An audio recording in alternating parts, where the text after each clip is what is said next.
नमस्कार विद्यार्थी मित्रांनो, महत्त्वमापन यामध्ये आपण 7.3 आता अभ्यासात आहोत. यापूर्वी आपण 7.1 आणि 7.2 यांचा अभ्यास केलेला आहे.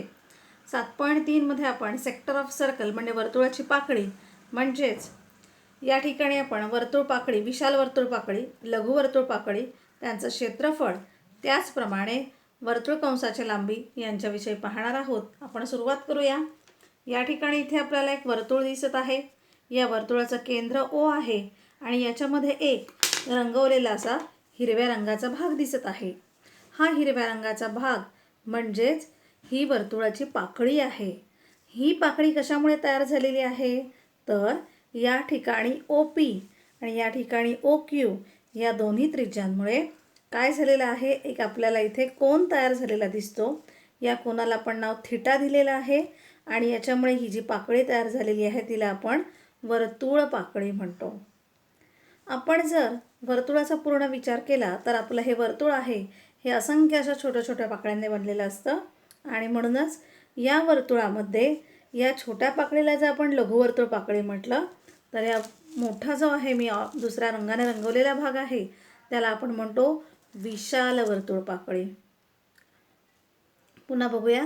दिस is the circle. This circle is with centre O. Here radius OP and radius OQ subtended the angle theta. Here they form here the sector O-PMQ. Here the whole circle is made up of these small sectors. So here if this is the minor sector, then the remaining O-PNQ which are showed here with the another color is the major sector. So now all of you know that the area of circle is equal to pi r square. So here we are going to find out the area of sector by formula theta upon 360 into pi r square. Theta is nothing but the angle subtended by 2 radius and therefore the whole measurement of the circle, as you know, the 360 degree. So theta upon 360 into pi r square, that is the area of sector. So here बघा आता पुन्हा मगाशी मी सांगितल्याप्रमाणे ही वर्तुळ पाकळी आहे आणि या वर्तुळ पाकळीमध्ये या वर्तुळ पाकळीचं क्षेत्रफळ काढण्यासाठी सूत्र आहे आपल्याला θ/360 गुणिले पाय r वर्ग. आता या ठिकाणी आपण पाहिलं की हा थीटा म्हणजे ह्या वर्तुळाच्या मधलाच कोन आहे आणि पूर्ण वर्तुळाचं माप 360 असतं, म्हणून ती θ/360 गुणिले पाय r वर्ग असा एरिया ऑफ सेक्टर वर्तुळ पाकळीचं क्षेत्र आपल्याला मिळतं. आणि पूर्ण वर्तुळाच्या क्षेत्रफळाचं सूत्र आपल्याला माहिती आहे पाय r वर्ग. आता आपण हा सेक्टर म्हणजे वर्तुळ पाकळी पाहिलेली आहे. आता आपण थोडंसं पुढे जाऊया. Length of arc. लेंथ म्हणजे लांबी. इथं मी हा एक वेगळ्या रंगामध्ये तुम्हाला इथे काळसर रंग दिसतो आणि एवढाच भाग जो आहे तो आहे लघुवर्तुळ कंस आणि हा जो बाजूचा आहे तो आहे विशाल वर्तुळ कंस. आता लेंथ ऑफ आर्क म्हणजे एवढ्याच कंसाची जर लेंथ लांबी आपल्याला काढायची असेल तर आपल्याला माहिती आहे पुन्हा इथे आपण थीटा, इथे अँगल थीटा म्हणजे या इथे या दोन त्रिज्या ज्या आहेत OP आणि OQ या दोघांनी मिळून झालेला हा थीटा कोण आहे. आपल्याला माहिती आहे की हा वर्तुळाचा जर मी P बिंदूपासून चालायला सुरुवात केली आणि पुन्हा P बिंदूपर्यंत आले तर आपण त्याला सर्कम्फरन्स म्हणजे त्याचा परिघ म्हणतो.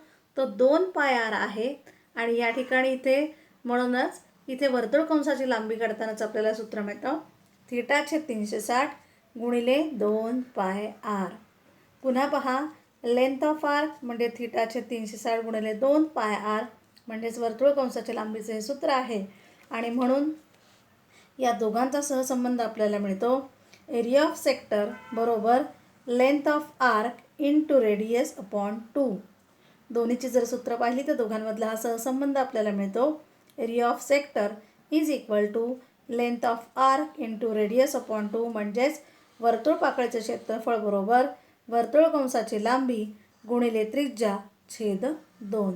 Here this PMQ is the length of minor arc. Here the PNQ is the length of major arc. So here length of arc is equal to theta upon 360 into 2 pi r. Here this is the relation between area of sector and length of arc.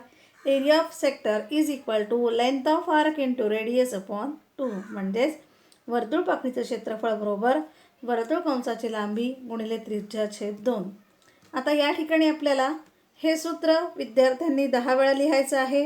Area of सेक्टरचं म्हणजे वर्तुळ पाकळीचं क्षेत्रफळ, length of arc हे सूत्र 10 वेळा लिहायचं आहे आणि त्यानंतर area of sector is equal to length of arc into radius upon 2 हे 10 वेळा असे 30 सूत्र तुमच्या वहीमध्ये मला दिसली पाहिजे. आता आपण एक्सरसाइजकडे जाऊया. एक्सरसाइजमध्ये आपल्याला पहिलं गणित आहे. Radius of a circle is 10 centimetre. Measure of an arc of a circle is 50 degree. Find the area of circle sector associated with arc. या ठिकाणी आपल्याला वर्तुळाची त्रिज्या 10 सेंटीमीटर दिलेली आहे. वर्तुळ कंसाचं माप 54 आहे. तर त्या कंसाने अंतर्लिखित केलेल्या वर्तुळ पाकळीचं क्षेत्रफळ आपल्याला काढायचं आहे. पाहूयात आपल्याला काय काय दिले. दे हिअर गिवन द रेडियस म्हणजेच त्रिज्या 10 सेमी, थीटा बरोबर 54 डिग्री. आपल्याला काय शोधायचं आहे. एरिया ऑफ सेक्टर म्हणजेच वर्तुळ पाकळीचे क्षेत्रफळ. आता आपण 10 वेळा ते फॉर्म्युले लिहिलेले आहेत. We have write the 10 times that फॉर्म्युले. So here area of sector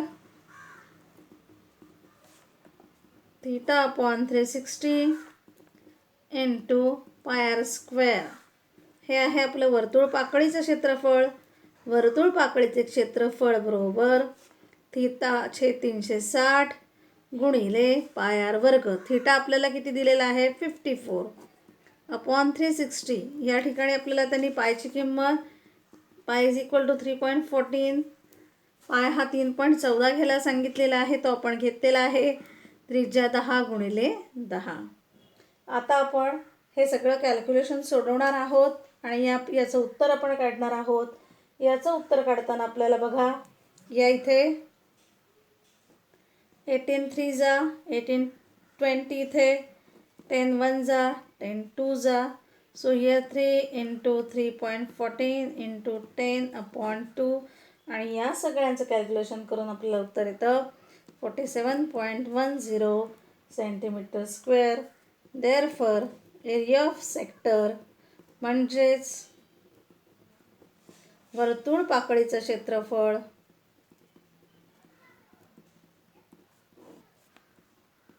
हे आपले 47.10 सेंटीमीटर स्क्वेअर सेमी वर्ग किंवा चौरस सेमी आपण म्हणतो, चौसेमी इतके आलेले आहे. पुन्हा एकदा बघा एरिया ऑफ सेक्टर काढलेला आहे. Theta upon 360 into pi r square 54 upon 360 into 3.14 into 10 into 10. हे पूर्ण कॅल्क्युलेशन सोडवल्यानंतर 47.10 centimetre square. Area of sector is equal to म्हणजेच वर्तुळ पाकळीचे क्षेत्रफळ बरोबर 47.10 चौरस सेंटीमीटर म्हणजेच 47.10 सेंटीमीटर स्क्वेअर. दुसऱ्या गणिताकडे वळूयात. मला वाटतं पहिल्या गणितामध्ये कोणाला काही शंका नाही आहे. शंका असेलच तर तुम्ही मला व्हॉट्सअपच्या माध्यमातून किंवा मोबाईलच्या माध्यमातून विचारू शकता. पुढे बघूयात आपण. Measure of an arc of a circle is 80 degree and its radius is 18 centimetre. Find the length of an arc. वर्तुळ कंसाचे माप 80 अंश आहे, त्याची त्रिज्या 18 सेंटीमीटर आहे, तर वर्तुळ कंसाची लांबी काढा. पुन्हा आपण दिलेली माहिती म्हणजे गिवन या पद्धतीनेच गणित सोडवायचं आहे. दुसरी कोणतीही पद्धत वापरू नका. दिलेली माहिती म्हणजे गिवन ते लिहिल्याशिवाय आणि व्हॉट टू फाइंड म्हणजे शोधा काय काढायचं आहे हे लिहिल्याशिवाय आपण पुढे जायचं नाही. गिवन आपल्याला काय दिलेलं आहे. थीटा 80 डिग्री दिलेला आहे. रेडियस आपल्याला दिलेली आहे म्हणजेच त्रिज्या 18 सेंटीमीटर दिलेली आहे. To find length of arc. आत्ताच आपण हे तिन्ही फॉर्म्युले शिकलेलो आहोत म्हणून आपण लिहूया लेंथ ऑफ आर्क म्हणजेच वर्तुळ कंसाची लांबी इथे आपण लेंथ ऑफ आर्क म्हणजे वर्तुळ कंसाची लांबी शोधणार आहोत. वर्तुळ कंसाची लांबी आपल्याला सूत्र माहिती आहे, थीटाचे 360 गुणिले 2 पाय आर. लांबी म्हटलं की परिघ म्हणजे लक्षात ठेवायचा, आणि एरिया म्हटलं, क्षेत्रफळ म्हटलं की आपण वर्तुळाचं क्षेत्रफळ पाय आर वर्ग लक्षात ठेवूयात. आता थीटा आपल्याला 80 आहे, 80/360 इंटू 2 इंटू पाय पुन्हा 3.14. इथे आर 18 आलेला आहे आपल्याला. 0 0 कट झाला. 18 1 जा, 18 2 जा, 2 2 पण कॅन्सल झाले. 8 इंटू 3.14 इज इक्वल टू आपल्याला 25.12 सेंटीमीटर. आता फरक लक्षात घ्या, इथे एरिया होता म्हणून सेंटीमीटर स्क्वेअर म्हणजे चौरस सेंटीमीटर आलं. इथे लांबी आहे, they ask here the length of arc, म्हणून युनिट आपलं नुसतं सेंटीमीटरमध्ये येणार आहे. Keep this in your mind. तुम्ही प्रत्येकानं ही गोष्ट लक्षात ठेवली पाहिजे. तुमचं जर युनिट चुकलं तर तुमचा अर्धा मार्क वजा होतो. मला वाटतं हे गणित पुन्हा बघूयात. θ/360 गुणिले 2 पाय आर वर्तुळ कंसाच्या लांबीचं सूत्र आहे. Length of arc is equal to θ/360 into 2 pi r. 80/360 into 2 into 3.14 into 18. 18 is the radius, 18 ही त्रिज्या आहे. 0 0 कट झालेले आहेत, कॅल्क्युलेशन पूर्ण केलेलं आहे. 8 इंटू 3.14 आलेले आहेत, त्यांचं मल्टिप्लिकेशन 25.12 सेंटीमीटर, आणि म्हणून लेंथ ऑफ आर्क आपल्याला आलेली आहे इथे. आपण आणि या गणितांना आपण शाब्दिक उत्तरं लिहिणं गरजेचं असतं. म्हणजेच लेंथ ऑफ आर्क वर्तुळ कंसाची लांबी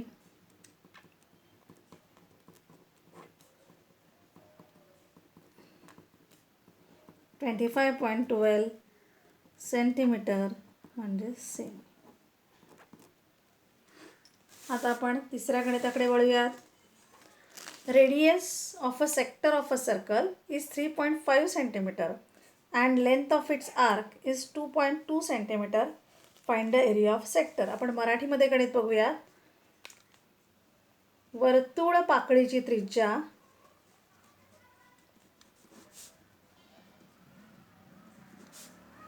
3.5 सेमी आहे. वर्तुळ कंसाची लांबी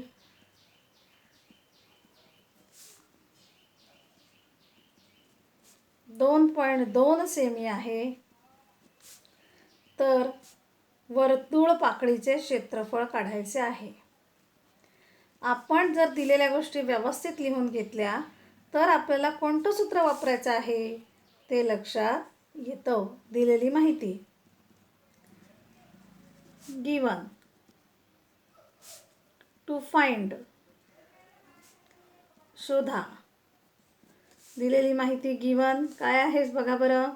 या ठिकाणी आपल्याला आर त्रिज्या 3.5 सेमी दिलेली आहे. एल म्हणजेच वर्तुळ कंसाची लांबी, लेंथ ऑफ आर्क ती दिलेली आहे 2.2 सेंटीमीटर सेमी दिलेली आहे. आणि आपल्याला विचारलेलं आहे एरिया ऑफ सेक्टर. या ठिकाणी आपल्याला कुठेही थीटा दिलेला नाही आहे, म्हणजे एरिया ऑफ सेक्टर म्हणजेच वर्तुळ पाकळीचं जे क्षेत्रफळ आहे ते काढण्याचं जे सूत्र आहे ते इथे आपल्याला उपयोगात येणार नाही. मग कोणतं येणार आहे तर आपल्याला दोघांचा सहसंबंध असलेलं सूत्र वर्तुळ पाकळीचे क्षेत्रफळ बरोबर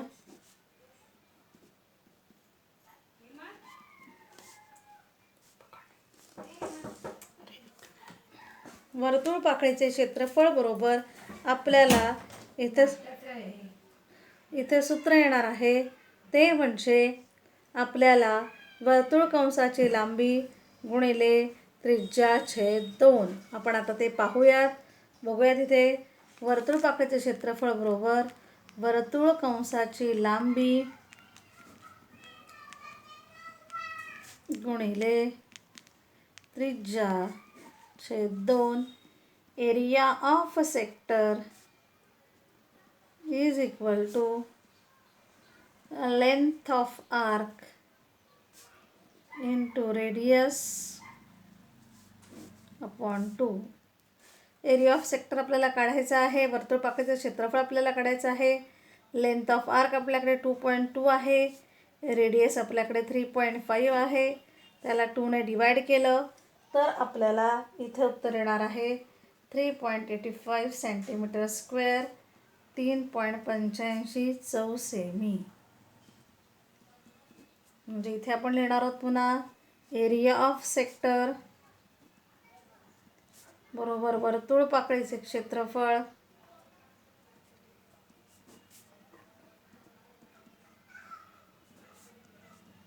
तीन 3.85 चौसेमी म्हणजेच सेंटीमीटर स्क्वेअर. या ठिकाणी आपल्याला इथे लक्षात येतं आहे की तिन्ही ठिकाणी जे आपण पहिले वापरलेले सूत्र आहेत. पहिल्या गणितात एरिया ऑफ सेक्टर काढलं आहे, दुसऱ्या गणितात लेंथ ऑफ आर्क काढलेला आहे आणि तिसऱ्या गणितात area of sector, length of arc आणि रेडियस यांचं कोरिलेशनमधलं हे गणित आहे. बघा, आपण आज पहिली 3 गणितं जी अत्यंत आपण जी 3 सूत्र नवीन शिकलेलो आहोत त्याच्यावर जी गणितं आहेत ती आपण केलेली आहेत. आज प्रत्येकाने आजचा अभ्यास म्हणजे ती सूत्र जी आहेत ते एक सूत्र 10 वेळा लिहायचं, असे 30 सूत्र दिसतील वहीमध्ये. त्याचप्रमाणे ही जी 3 गणितं मी आपण सोडवलेली आहेत आता एकत्रितपणे ती तुम्ही 2 वेळा करायची आहेत आणि आपण पुढच्या भागामध्ये पुढची गणितं पाहणार आहोत. Stay home, stay safe. सगळ्यांनी घरी राहायचं आहे आणि आपली काळजी घ्यायची आहे. धन्यवाद.